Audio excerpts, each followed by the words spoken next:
continuously call Puff gay.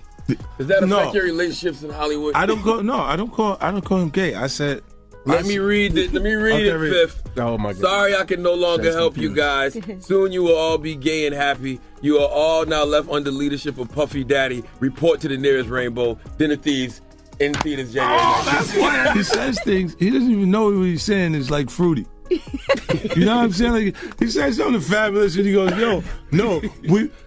me and you, we ain't party. Like, we need to party. What is he talking about? Incense is going off. When people say that to me, I get a little uncomfortable. I get uncomfortable. Like, he said something to me one time, a long time ago, at Chris Lighty's wedding. He told me he'd take me shopping. I looked at him like, what'd you just say?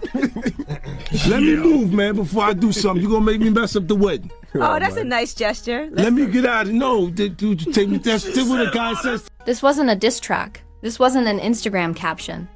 This was one of those moments where the internet collectively stops scrolling and says, hold on, what did he just say? Because when 50 Cent decided to speak this time, he didn't aim at Diddy directly.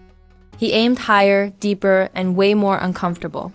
He dragged Diddy's mother into the conversation and casually suggested, Netflix refused to air footage involving her. Let that sit for a second. Netflix, the platform that streams serial killers, billion-dollar frauds, and scandals so dark they need a warning screen, allegedly said, yeah, no, not this. That's not censorship. That's fear with a legal team. And 50 didn't sound shocked. He sounded entertained, like someone watching executives sweat behind closed doors. This wasn't drama.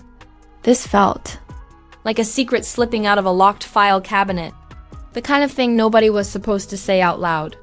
And once it was said, the internet didn't ask if it mattered. It asked why we weren't allowed to see it, because when a story is too risky for Netflix, you already know it's not small, it's structural, it's foundational. And once 50 pointed at it, the question wasn't about the footage anymore. It was about who's been protected, and for how long. This didn't hit like a casual comment. It hit like a pressure valve popping somewhere executives never want attention. When 50 Cent suggested Netflix refused to air footage involving Diddy's mother, the internet didn't just react, it recalibrated. Because this wasn't framed as gossip. It was framed like an omission. And omissions are always louder than accusations. To understand why this moment rattled people, you have to understand the ecosystem it landed in. 50 Cent isn't a random commentator tossing stones for clicks. He's an operator. A veteran of industry politics who understands where power hides and how narratives get polished before they're sold. When he speaks, especially about Diddy, audiences don't hear noise. They hear strategy. The rivalry between 50 and Diddy isn't a Twitter-era spat.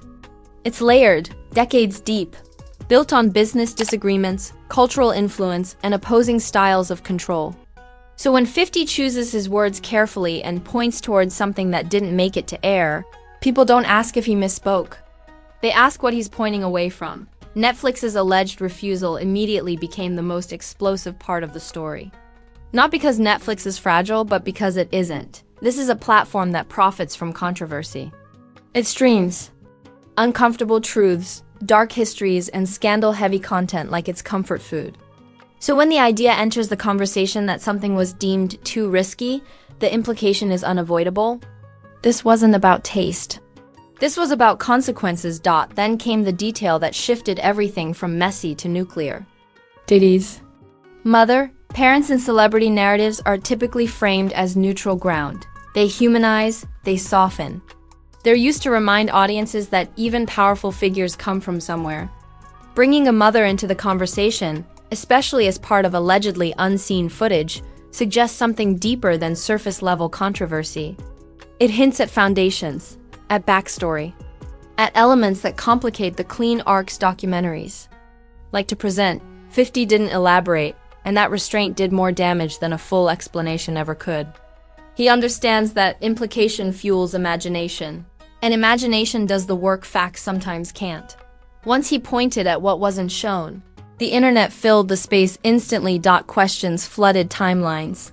What kind of footage would make Netflix hesitate? Was it context that complicated an already sensitive narrative? Was it something that raised legal alarms? Or was it simply material that shifted blame, responsibility, or perception in ways the platform didn't want to navigate? No answers arrived. And silence in situations like this doesn't soothe. It amplifies. The reaction unfolded in stages. First came disbelief. People joked it off, assuming exaggeration. Then came curiosity. Clips were replayed. Screenshots circulated. People leaned in. By the third stage, it was obsession. Old documentaries were rewatched with new suspicion. Interviews were reanalyzed. Viewers began asking not just what they saw, but what they did. Single quotes T. Editing choices suddenly felt intentional. Missing voices felt deliberate. Context gaps felt suspicious. Once an audience believes something was cut, every cut becomes a clue. 50s. Delivery made it worse in the most effective way possible. He wasn't yelling, he wasn't defensive. He sounded entertained. That calm confidence suggested he wasn't fishing for reaction. He was reminding people of something they weren't supposed to think about. And when someone with his reputation speaks like that, the message lands heavier. Supporters framed this as classic 50 chess. Say just enough to trigger scrutiny, then let the system expose itself. To them, the alleged refusal was the receipt. The fact that a line was drawn at all suggested something existed that couldn't be easily explained away. Critics pushed back, accusing him of stirring controversy without evidence. They argued that implication without proof is irresponsible. But even critics admitted one uncomfortable truth. The idea wasn't hard to believe. Not because of confirmation, but because of precedent. The entertainment industry has a long history of curating stories to protect brands, relationships, and investments. Documentaries aren't raw footage dumps. They're narratives shaped by legal teams, executives, and risk assessments. So when someone suggests a piece didn't survive that process, it doesn't sound impossible. It sounds familiar. Memes arrived. Next, because humor is how the internet processes discomfort. Deleted scenes, lost episodes, too hot for streaming. The jokes spread fast, but beneath the laughter was unease. Because the punchline wasn't the meme. The punchline was the idea that something powerful enough to be hidden might exist. Netflix's lack of a public response only fed the fire. No confirmation, no denial, no clarification. Corporate silence is often strategic, but online it reads as caution. And caution implies stakes. Whether that perception was fair didn't matter. It stuck. Diddy's name trending alongside Mother. And Netflix refused, created an unusual tension. Family members are usually shielded from public fallout. So the mere suggestion of involvement, even indirectly, made the situation feel heavier. This wasn't just about one individual. It hinted at an ecosystem. A background story audiences weren't meant to examine closely. As the first wave settled, the conversation had already shifted. It wasn't about proving the footage existed. It was about why people believed it could be buried. Trust in platforms. Trust in storytelling. Trust in what gets shown versus what gets edited out. Those questions lingered longer than any headline. By the end of this chapter, one thing was undeniable. The claim had done its work without revealing a single frame. It planted doubt. It reframed how audiences consume content. And it reminded everyone watching that in an industry built on narratives, the most dangerous material is often the material nobody ever gets to see. Once the phrase, Netflix refused to air it, escaped into the wild, the story stopped belonging to 50 Cent and started belonging to the internet. And the internet doesn't analyze calmly. It dissects like it's being paid by the hour. What began as a pointed comment mutated into a full-blown investigation, powered by reaction videos, stitched clips, and long threads written by people who suddenly considered themselves experts in media ethics and celebrity power dynamics. Reaction culture went into overdrive. Every creator with a mic and an opinion replayed 50's words like they were decoding a ransom note. The pauses mattered. The smirk mattered. The fact that he didn't clarify mattered most of all. Commentators didn't ask whether he was exaggerating. They asked what he wasn't saying. And that question spread faster than any denial ever could. Then the theories arrived, dressed up as logic. Some argued the footage complicated the narrative too much. Others said it shifted sympathy in a direction the platform didn't want to navigate. A louder group claimed it revealed uncomfortable context that made the story less marketable, less clean, less bingable. None of these theories needed proof to thrive. They needed plausibility. And plausibility was everywhere. Memes poured gasoline on the speculation, deleted scenes, jokes, director's cut never dropping, too wild for streaming. On the surface, it looked like humor. Underneath, it was a shared suspicion wrapped in sarcasm. Because the joke only lands if people believe there's something real behind it. And a lot of people believed it. Celebrity reactions, or the strategic absence of them, made everything heavier. People expected someone to jump in loudly and shut the story down. Instead, there was silence. Carefully measured PR-grade silence. And in internet logic, that kind of quiet doesn't feel natural. It feels advised. It feels like conference calls and bullet points happen behind closed doors. Diddy's name trending alongside Mother. Netflix and footage created a tension nobody could ignore. Parents are usually framed as safe ground in public narratives, the emotional anchor that humanizes a story. So when that anchor is even suggested to be part of unseen material, it changes how people read everything else. Suddenly, the story feels deeper than fame. It feels foundational. Supporters of 50 framed this as classic chess. They argued he wasn't trying to expose everything at once. He was reminding people how exposure works. That platforms don't just tell stories, they choose them.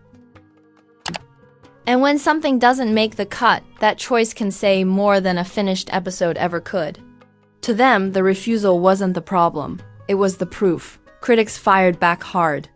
They accused 50 of weaponizing ambiguity, stirring chaos without offering evidence. They argued that implication without receipts is reckless, especially when family is involved. But even the critics stumbled over one uncomfortable reality. The claim didn't sound impossible. Not because of confirmation, but because of precedent. Because of how often media narratives are curated to reduce risk. The conversation widened beyond this single moment. It turned into a referendum on streaming platforms themselves. Do documentaries reveal truth, or do they manage it? Are audiences seeing reality, or a legally approved version of it? Those questions didn't start with 50 Cent, but his comment gave them oxygen. People began rewatching old content with suspicion. Scenes that once felt complete now felt selective. Narratives that seemed bold suddenly looked careful. The platform transformed in the public imagination from neutral storyteller to gatekeeper. And once a gatekeeper is named, every closed gate becomes suspicious. 50's continued restraint during this phase was surgical. No long explanations. No follow-up rants. Just enough presence to remind everyone he hadn't misspoken. That restraint made the speculation louder. Because when someone known for chaos chooses not to escalate, people assume there's a reason. And reasons breed curiosity. Industry-adjacent voices chimed in with vague language about editorial decisions and legal considerations.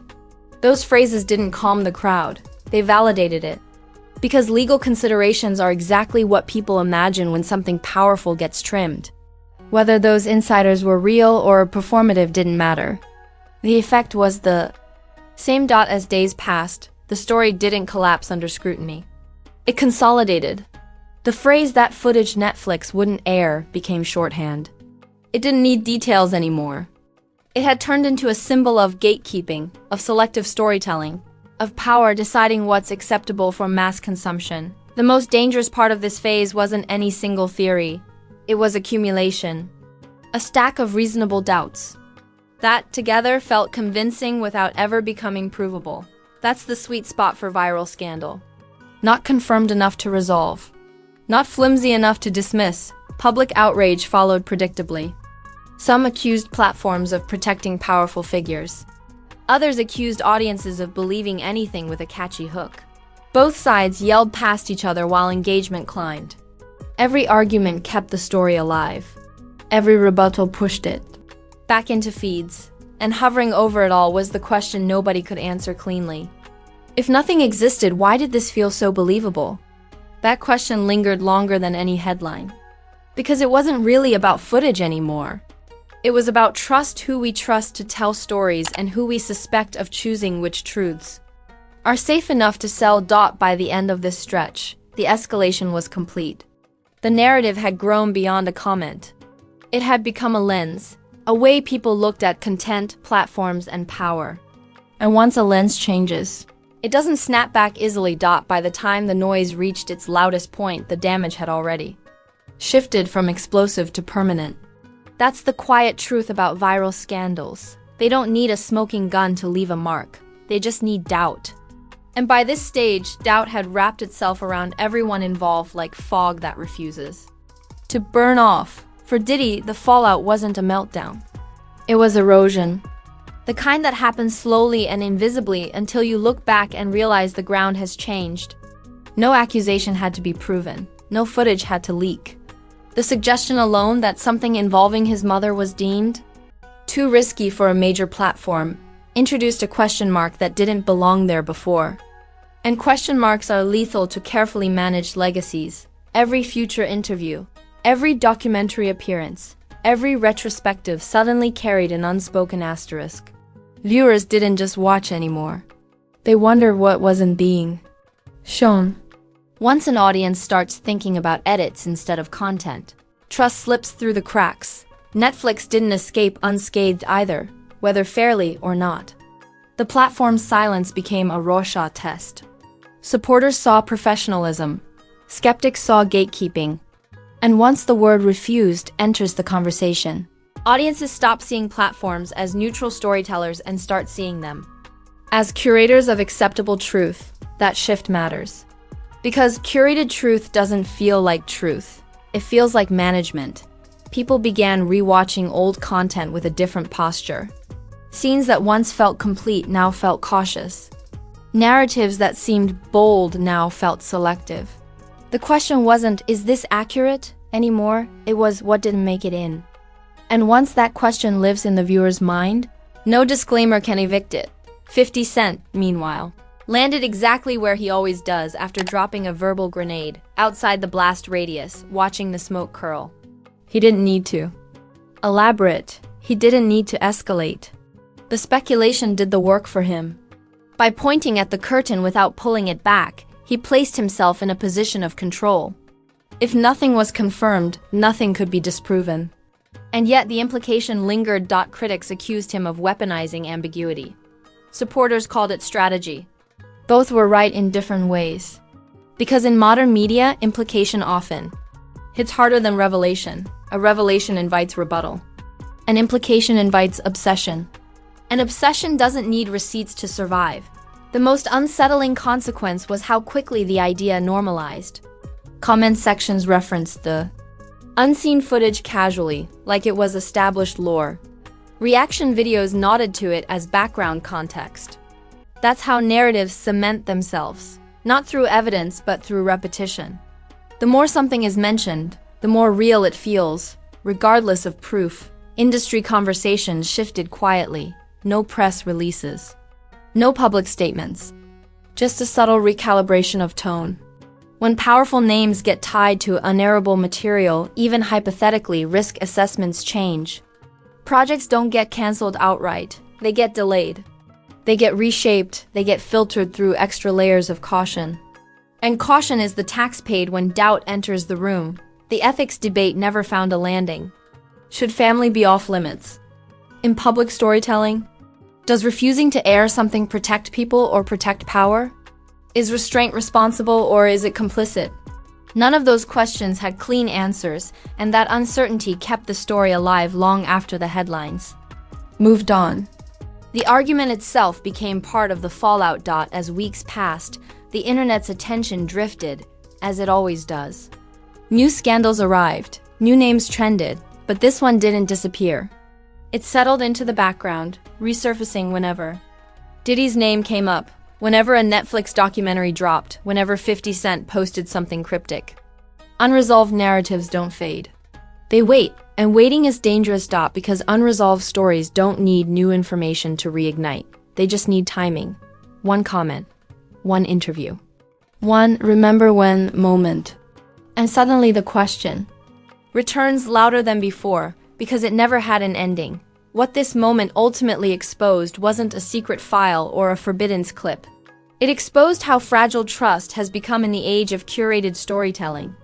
Audiences are no longer satisfied with polished narratives. They're hyper-aware of what might be missing. And once that awareness sets in, every edit feels intentional. For Diddy, the legacy conversation became more complicated. Not because of a confirmed wrongdoing, but because of a perceived blind spot. For Netflix, the credibility conversation became sharper. Not because of a proven cover-up, but because of a perceived line in the sand. And for 50 Cent, the reputation as a master provocateur only solidified. He didn't show anything. He didn't have to. He reminded people where to look. That's the real aftermath. Not outrage, not exposure, but a permanent shift in how stories are consumed. Viewers now watch with suspicion baked in. Platforms operate with optics in mind. And personalities exist under a lens that assumes there's always more behind the cut. In celebrity culture, that's sometimes worse than a scandal. Scandals burn bright and fade. Question marks linger. They follow you into every new chapter, quietly rewriting how your story is received. This wasn't an ending. It was a recalibration. A reminder that, in an industry built on narratives, the most powerful moments are sometimes the ones that never make it to screen. And once people believe something exists behind the curtain, they never stop wondering who's holding it closed, and why. And this is exactly why celebrity chaos never really ends. It just changes shape. One comment turns into a theory. One refusal turns into suspicion. And suddenly the loudest part of the story is what nobody is allowed to see. This wasn't just 50 Cent talking. This was a reminder that in entertainment, silence can scream louder than any headline. Now I want your take. Do you think 50 Cent knew exactly what he was doing by hinting at footage Netflix wouldn't air? Was this a strategic chess move, or was it a warning shot aimed at the entire system?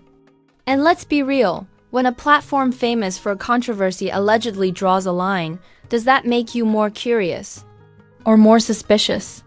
Drop your thoughts in the comments, because the comments section is where the real investigations happen. And don't tap that like button gently. Smash it like it owes you money. Hit it like it just told you, we can't show you that. Every like tells the algorithm you want unfiltered chaos, uncomfortable questions, and stories that don't come wrapped in PR-approved edits. If you're new here, subscribe right now, because scandals don't come with schedules, and we don't miss a single one. Turn on notifications too, because stories like this don't end. They evolve. Today it's unseen footage. Tomorrow it's leaked context. Next week it's a misunderstanding explanation that somehow explains nothing at all. This is the place where power gets questioned. Silence gets decoded.